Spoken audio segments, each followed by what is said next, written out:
ჯანდაცვის სამინისტრო სოციალური დახმარების მიმღებ პირთა გადამოწმებას იწყებს. მინისტრის ინფორმაციით, ფინანსური შემწეობის მიმღები ოჯახების რაოდენობა აღემატება 185,000-ს. მიხეილ სარჯველაძის თქმით, ბაზაში დღეს რეგისტრირებულია და შემწეობას იღებს ოჯახი, რომელსაც ბოლო 3 თვეში მიღებული აქვს შემოსავალი ჯამში რამდენიმე 10,000 ლარი, ან ოჯახი, რომელსაც 1 წლის მანძილზე შეძენილი აქვს რამდენიმე 10,000 ლარად ღირებული რამდენიმე ავტომანქანა.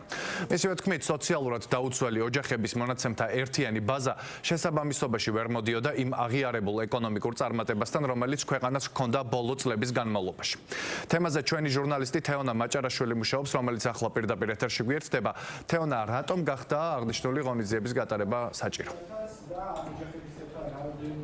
დიახ, ნამდვილად საინტერესოა, რატომ იწყებს სამინისტრო ამ პროცესს, როგორც ჯანდაცვის მინისტრმა მიხეილ სარჯველაძემ აღნიშნა, სოციალური შემწეობის მიმღებთა ბაზაში რეგისტრირებული იყვნენ ისეთი ოჯახებიც, რომლებსაც რეალურად ბოლო რამდენიმე თვის განმავლობაში გაუჩნდათ შემოსავალი და ისინი აღარ საჭიროებენ სახელმწიფოს მხრიდან დახმარების მიღების აუცილებლობას.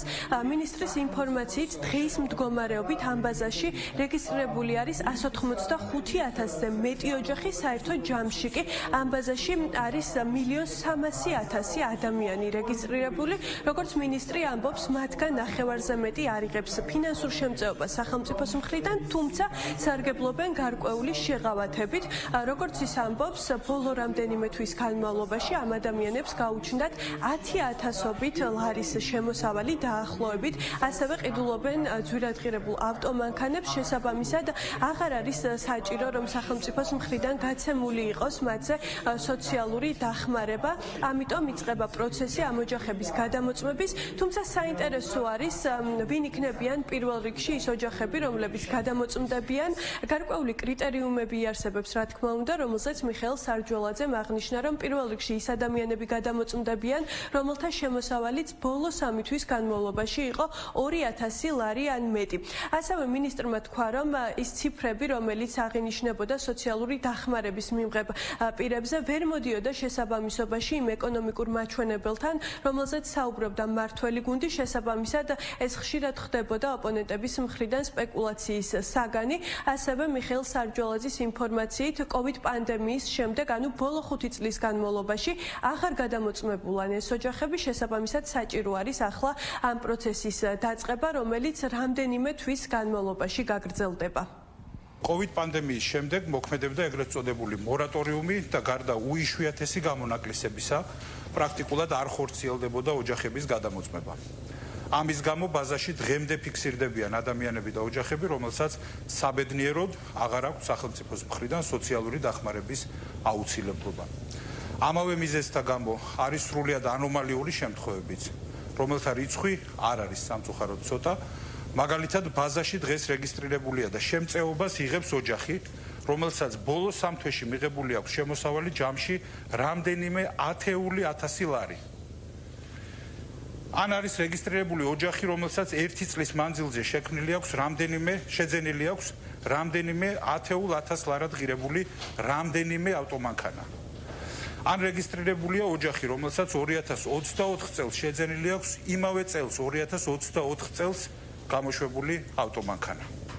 ან რეგისტრირებულია ოჯახი, რომელსაც მაგალითად აღებული აქვს საბანკო სესხი რამდენიმე 100,000 ლარის ოდენობით და ასე შემდეგ. ამრიგად ფაქტია, რომ სოციალურად დაუცველი ოჯახების მონაცემთა ერთიანი ბაზა შესაბამისობაში ვერ მოდიოდა იმ აღიარებულ ეკონომიკურ წარმატებასთან, რომელიც ქვეყანას ჰქონდა ბოლო წლების განმავლობაში.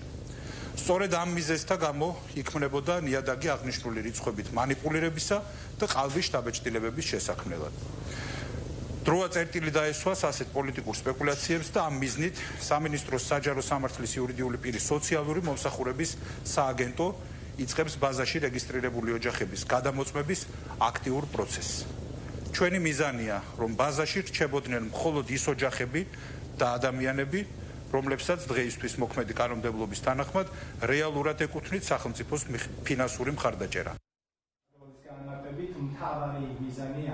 მინისტრს უჭირს კონკრეტულ ციფრებზე საუბარი წინასწარ, თუმცა როგორც ის ვარაუდობს, პროცენტულად ორნიშნა იქნება იმ ოჯახების რიცხვი, რომლებიც რეგისტრირებული არიან ბაზაში და აღარ საჭიროებენ ამ დახმარებას. საინტერესო არის, რა მოხდება ამ შემთხვევების გამოვლენის დროს, როგორც მინისტრმა თქვა, ისინი ამოირიცხებიან სოციალური შემწეობის მიმღებთა ბაზიდან, თუმცა გარკვეულ შემთხვევებში ის არ გამორიცხავს, რომ კონკრეტული ადამიანების მიმართ დაიწყოს გარკვეული სამართლებრივი გამოძიება, რადგან შესაძლოა საქმე გქონდეს სიყალბესთან. მადლობა, პირდაპირ ეთერში თეონა მაჭარაშვილი საუბრობდა.